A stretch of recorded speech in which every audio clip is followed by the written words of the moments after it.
Noviembre 19. El fraude que no fue.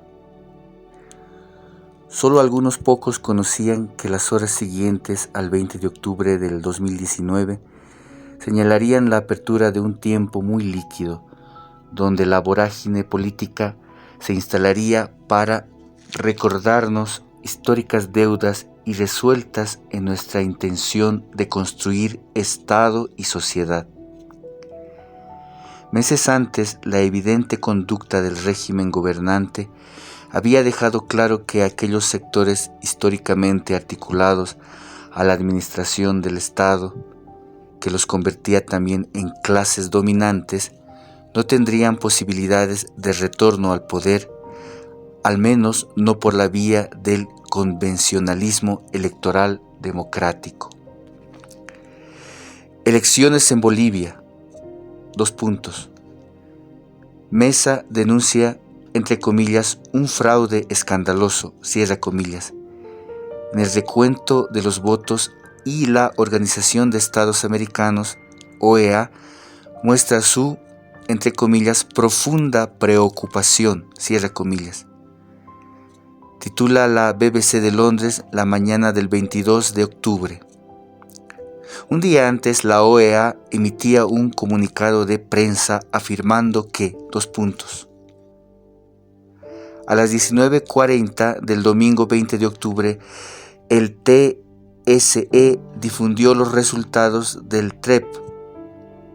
Esas cifras indicaban claramente una segunda vuelta, tendencia que coincidía con el único conteo rápido autorizado y con el ejercicio estadístico de la misión. A las 20:10 de ayer, por decisión del Pleno, el TSE dejó de divulgar los resultados preliminares con más del 80% de las actas escrutadas. 24 horas después, el TSE presentó datos con un cambio inexplicable de tendencia que modifica drásticamente el destino de la elección y genera pérdida de confianza en el proceso electoral. Oportunamente, la misión dará un informe con recomendaciones de cara a una segunda vuelta. Punto aparte. Habla Jorge Richter. El comunicado de prensa fue inmediatamente alentado por el señor Almagro, quien afirmó, abre comillas, respaldamos el trabajo de la misión de observación electoral en Bolivia. El pueblo boliviano es el soberano y respetar su voluntad es imprescindible en democracia, cierra comillas. Punto seguido. De ahí en adelante, la crisis multisectorial, el colapso absoluto y una democracia restringida. Lo ocurrido en noviembre de 2019 configuró una ruptura institucional con la participación de diversos actores en tiempos distintos y roles específicos. Reducido en su capacidad de acción a consecuencia de errores sucesivos que se fueron encadenando unos a otros, el gobierno de entonces perdió la iniciativa cuando fue acusado de fraude electoral. A partir de ese momento, solo quedaba observar el final de un ciclo político que ya estaba guionizado con meticulosidad extrema en los detalles. Cada actor con un rol asignado, por supuesto. En ello tocó a la OEA señalar el proceso con 3 acciones específicas.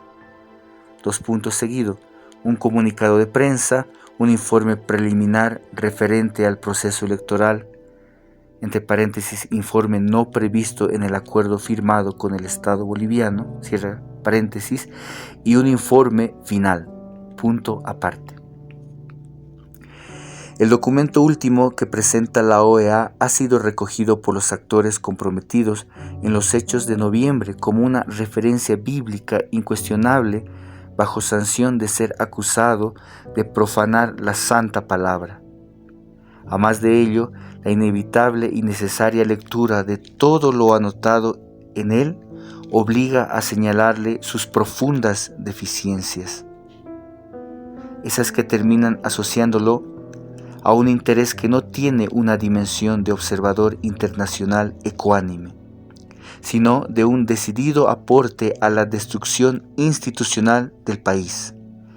Algo comparable ya hizo en Haití en el año 2010, probando que este mal proceder no es nuevo y, en todo caso, sí es posible. La OEA buscó instalar en el país y en la sociedad boliviana el convencimiento de un fraude electoral que valide las decisiones siguientes que vayan a interrumpir el orden institucional del Estado.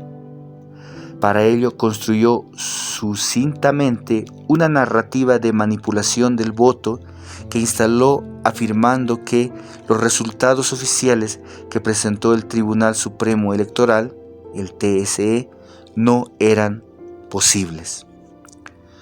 Todo se concentra en la declaración mayor, abre comillas, acciones deliberadas que buscaron manipular el resultado de la elección. Son acciones dolosas que tuvieron la intención de afectar el transcurso del proceso electoral según lo planificado de manera oficial, cierra comillas, abre comillas, buscaron, cierra comillas, y, abre comillas, tuvieron, cierra comillas. Son dos términos que no aseguran el hecho, evidencian únicamente un propósito.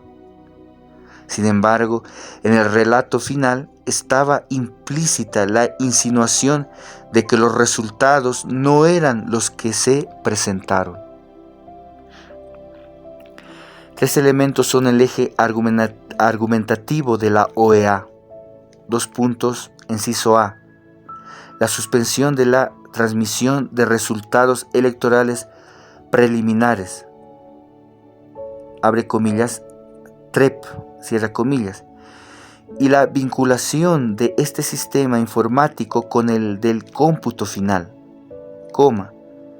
inciso B, el, abre comillas, sorprendente cambio de tendencia, cierra comillas, en el porcentaje de votos a favor del MAS, C, actas manipuladas o irregulares. Tres son también los hechos que la OEA soslaya, siendo fundamentales en el análisis electoral. Inciso A. El sistema de elecciones en Bolivia tiene una esencia manual en su ejecución y funcionamiento. El componente informático es menor y se reduce a bases de datos para realizar la sumatoria final de los votos anotados por cada uno de los TET. Inciso B. El equipo auditor no concluyó la tarea fundamental que se tenía acordada con ellos, esto es, la revisión y recuento de cada una de las actas de escrutinio que posibilitan tener el número final obtenido por cada partido en la votación. Inciso C.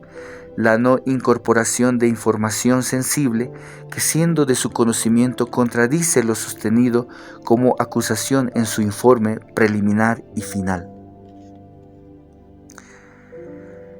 La suspensión del TREP como decisión de no continuar informando a la población no tiene la justificación sustentable. Ello no implica, sin embargo, que esta acción inentendible haya sido utilizada para la modificación de los resultados finales. En el año 2016, cuando el TREP también proporcionó información rápida, este se detuvo en el 83.1%. El pasado 2019 ocurrió cuando reportaba el 83.9% de las actas.